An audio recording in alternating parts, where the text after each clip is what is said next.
the election that's coming up, we're doing very well in every way. Do you have any questions? Last night, Speaker of the House, Nancy Pelosi, called you morbidly obese. I just wanted to know what you had to say in response. Oh, I don't respond to her. I think she's a waste of time. Mr. President, what are your priorities? What did you tell the senators are your priorities for future? Well, we have a lot of priorities. The priority we have is a priority for the country and bringing it back. I use the expression transition to greatness. We're going to have a really good third quarter. It's already happening. You see it. You see what's going on. We're opening up. The states are opening up.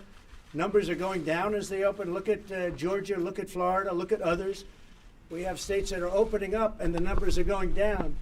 But it's a transition to greatness. It's the third quarter, then it's going into the fourth quarter. I think the fourth quarter is going to be really good, but I think that above all, next year you're going to have a tremendous year. Now, with all of that being said, to lose lives over this that could have been stopped by China, it should have been stopped by China, is terrible. That a thing like this could have happened to the world, long beyond us. You're going to lose millions of people.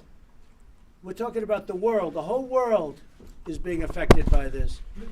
It's a terrible thing. A terrible, terrible thing. Mr. President, what's your timeline? The FDA warned that hydroxychloroquine could cause serious side effects, especially with heart. Yeah.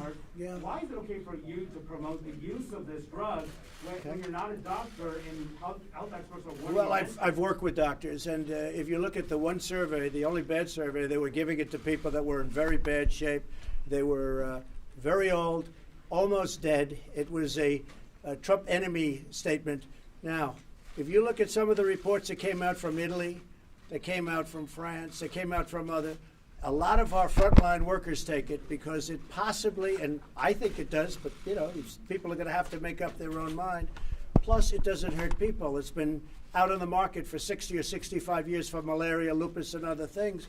I think it gives you an additional level of safety, but you can ask, many doctors are in favor of it. Many frontline workers won't go there unless they have the hydroxy.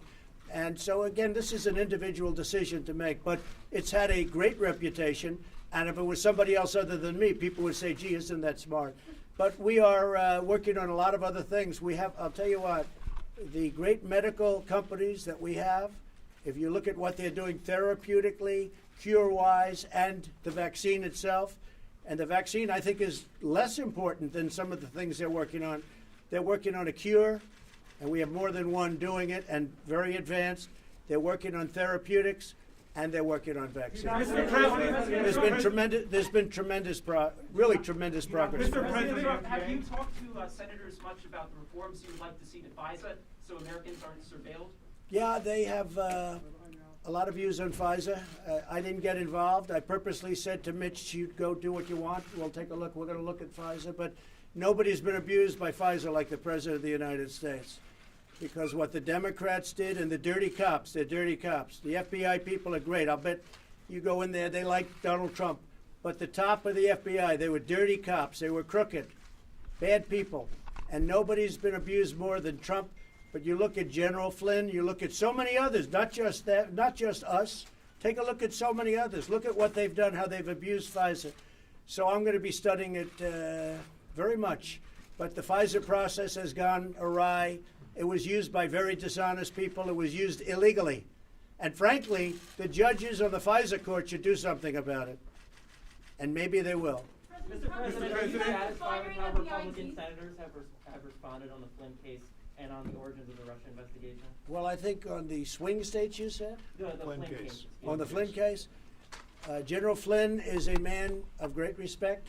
I was with General Milley, the head of the Joint Chiefs of Staff, the other day. I said, you know General Flynn? He said, yes, I do. He's a fine man. I've known him for 20 years. He's a fine man and a great soldier. General Flynn was treated horribly. General Flynn was treated illegally. These people, they broke the law. They broke the law. What they've done to General Flynn should never happen. What they've done to the presidency and what they've done to this country can never be allowed to happen again to our country. And despite all of that has been done, everything that's been done, we've had one of the greatest presidencies ever. We have never, I don't think anybody, Mitch, I think we can say it with surety, nobody's accomplished what we've accomplished in a relatively short period of time, a 3-year period of time. Nobody's been able to do that. When you look at rebuilding our military, regulations at a level that nobody's come close to, we've cut regulations, the biggest tax decrease in history. You look at all of the things that we've done, all of the things we've done on health care, with the individual mandate, with pre-existing conditions. Nobody's done anywhere close to what we've done. But despite that, if you look, despite an illegal witch hunt, and that's what it was a hoax, it was a witch hunt. The Russian thing was a made-up, fabricated story. Just like they went to Congresswoman Kelsey Gabbard. I don't know her at all. And they said, you're a Russian agent. I don't know her, but I know she's not a Russian agent. Then they went to Dr. Jill Stein of the Green Party. They said she's a Russian agent. I don't know her at all. I know she's not a Russian agent. These people are sick. Pelosi is a sick woman. She's got a lot of problems, a lot of mental problems. We're dealing with people that have to get their act together for the good of the country. When do you Okay, expect thank to you start very much. negotiating with Democrats? When do you expect to start negotiating with Democrats?